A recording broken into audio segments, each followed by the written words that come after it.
You've got to tune to KEXP. We're listener-powered radio at 90.3 FM in Seattle, and you can find us online around the world at KEXP.org. And today, streaming live video for some good friends who are back in the studio today. It's Surfer Blood. Welcome back. Thanks for having us back. Great to be back. Super excited to have you here today. You've got a brand new record called 1,000 Palms, and you're going to play some songs from that? Yeah, sure. Okay, Sounds good. Sounds good to us, too. Why don't you take it away? All right, Island guys.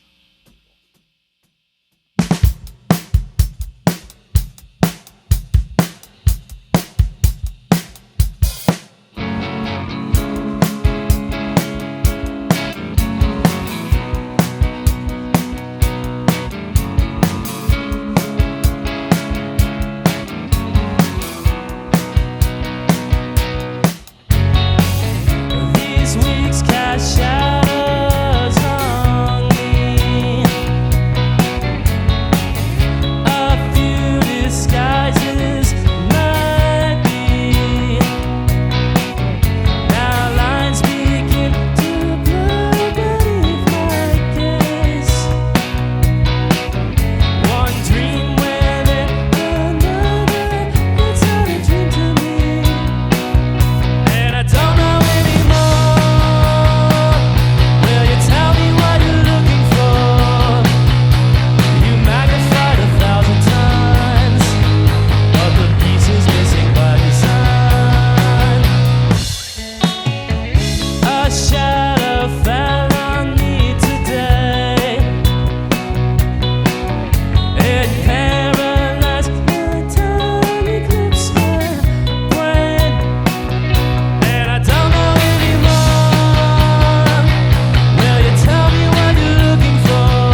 Surfer Blood live on KEXP. We're streaming live video today at KEXP.org.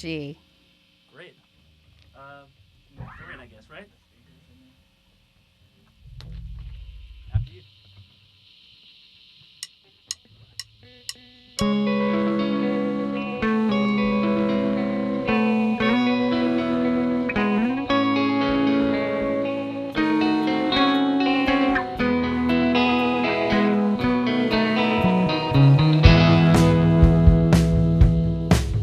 What fire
Surfer Blood live on KEXP, 1000 Palms, the brand new album. Tonight they're playing at the Crocodile here in Seattle. And again, so happy to have you back in studio. Welcome back again. Yeah, good to see you again, Cheryl. I know you've been here a couple times since your first visit, but I still never forget the first time we had you on the air in 2009. And you had such physical excitement. You were just like, it was hard to contain you. Just like a little pen of puppies. You were super excited to be playing your songs and excited to be heading out on the road. And it seems like still a really joyous band here through the music, but you seem so much more mature now, or maybe just tired. It's been 6 years and I guess hundreds and hundreds of shows since then, but I watched that video and I'm amazed at how young we all look, actually. But. You did, and it was neat. So that excitement was palpable. But, I remember vividly, asking, what now? What are you excited about? And someone's like, we just want to get out of our hometown. And you've certainly done that. You've played all over, toured extensively, played literally hundreds of shows. And did you record the Astro Coast at home? Was that? Yeah, in Boca Raton, Florida, while I was going to college in my apartment, and yeah. And of course, Pythons was a completely different experience. You took advantage of all kinds of studio wizardry. So I'm curious, after all the playing, all the touring, making a record at home, making one in a fancy studio, what'd you do for 1000 Palms? What kind of headspace were you in? Well, we had pretty much seen both extremes of the spectrum when it came to recording a record.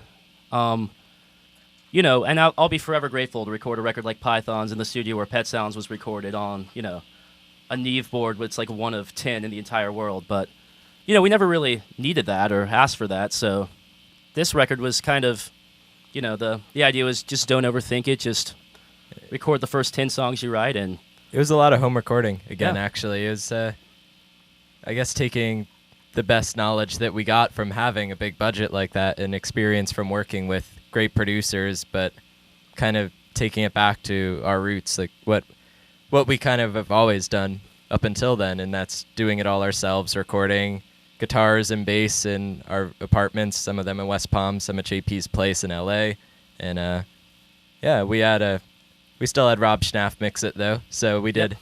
Rob Schnaff is the man. Well, you obviously knew how to do it because your first record was wonderful, which you did yourself. But as you said, you learn from working with other people. And it's neat to think you recorded it yourself, but you probably learned that good to have someone else maybe put the finishing touches there in the end and mixing it. Yeah, I mean, we love to record. We're all huge dorks about it, but that doesn't mean that we have the skills of someone like Rob, But he mixed it in a week. It was effortless, so seems like we did something right while making it. I think I heard, did you make the record, or at least part of it, in Portland, Oregon? We wrote a large portion of that actually right around New Year's of 2014.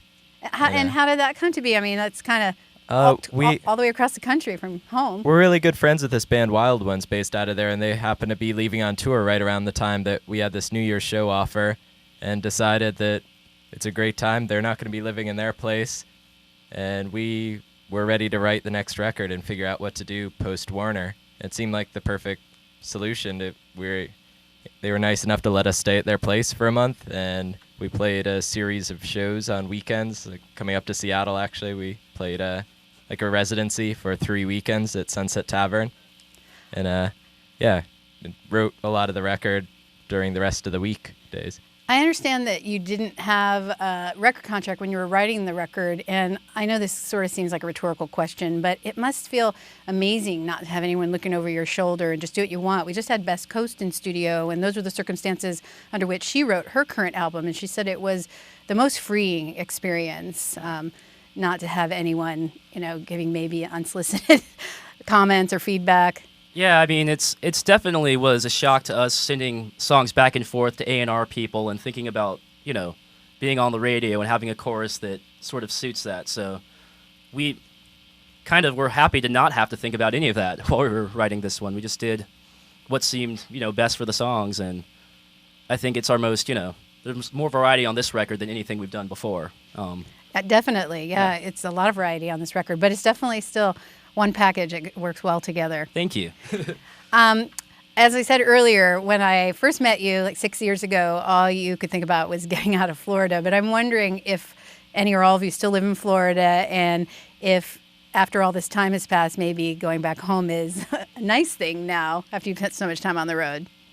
Well, I feel like West Palm Beach will always be home to me. I live in California now, but I still love going home. I love, obviously, my mom and dad. My friends there are awesome people. And there's not a ton of stuff going on or anything, but, it was where I met these guys. I don't know. It's all right. Good memories there. Yeah. Surfer Blood live here in the KEXP studios tonight. You can see him at the Crocodile here in Seattle. And what do you got for us next? I Can't Explain, right? It'd be nice if you could try to explain what you got coming next. No, that's the name of the song, Cheryl. We're streaming live at KEXP.org.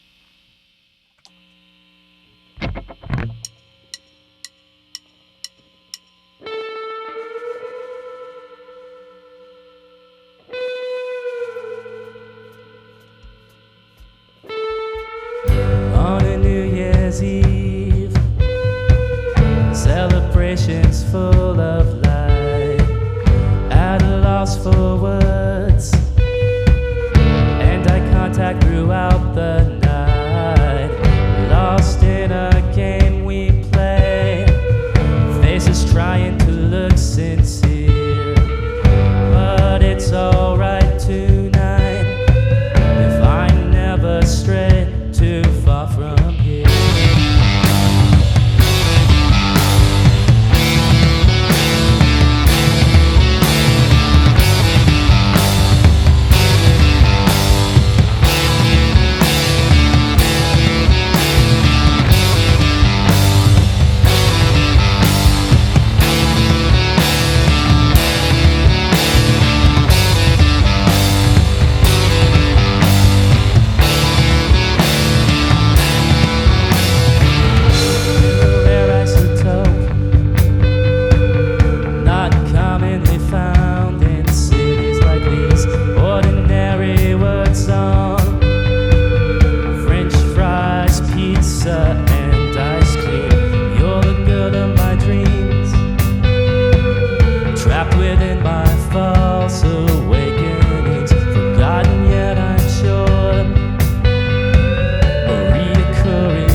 With bitter powder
That's Surfer Blood, a new album, 1,000 Palms, out on Joyful Noise Records. That song, I Can't Explain. That sounded great, guys. Thank you. You got one more for us? Yep. This one's a cover. You know, we had this band in studio in April. It was a super big treat. Oh, yeah. Yeah. Not to give it away, but No. this is my favorite song.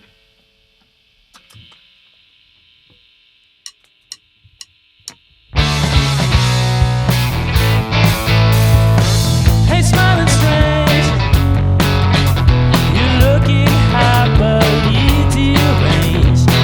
Could you sell the shoe, man? Or have you picked your target yet? Hey, Sandy, does your dog bite? Hey, Sandy, 4 feet away. The end of the speech, it's the end of the day. We was on the front end, but guiltily thought you had it. Hey, Sandy, does your dog bite? Hey, Sandy.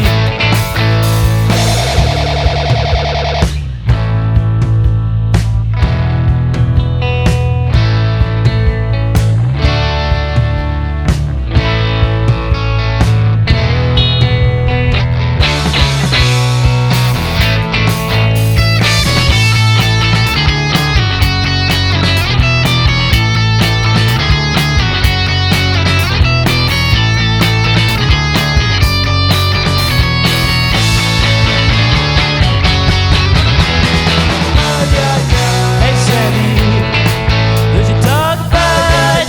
Hey, Sandy. Hey, Sandy, does your dog bite? Hey, Sandy.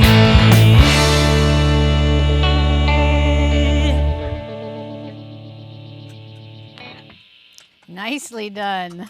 Surfer Blood live on KEXP. You want to let folks know that who maybe didn't recognize that? Oh, that was by a band called Polaris. It's called Hey Sandy. It was the theme song for a show called The Adventures of Pete and Pete that was on Nickelodeon in the 90s. Very strange show, but one of our collective favorites. People of a certain age definitely recognized that, I'm sure. People who are about our age recognize that. Thank you so much for coming in. It's so great to see you. And also give our best to Thomas. How's he doing? He's doing about as good as anyone going through what he's going through could be. He's very positive and, taking it day by day. And he has a great support system. He has his wife and his mom helping him out. So, Not to mention everyone else, too, online that's donated. It's been amazing. And the link's still up if anyone wants to donate as well. There's a GoFundMe page to help him out. That's why I wanted to mention it. Lots of listeners have been excited to help out, and he's very beloved. Thank you so Absolutely. much, guys. It's great to have you here. Playing tonight at the Crocodile, Surfer Bloods, live on KEXP Seattle. thank you. Discover new music at listener-powered KEXP.org.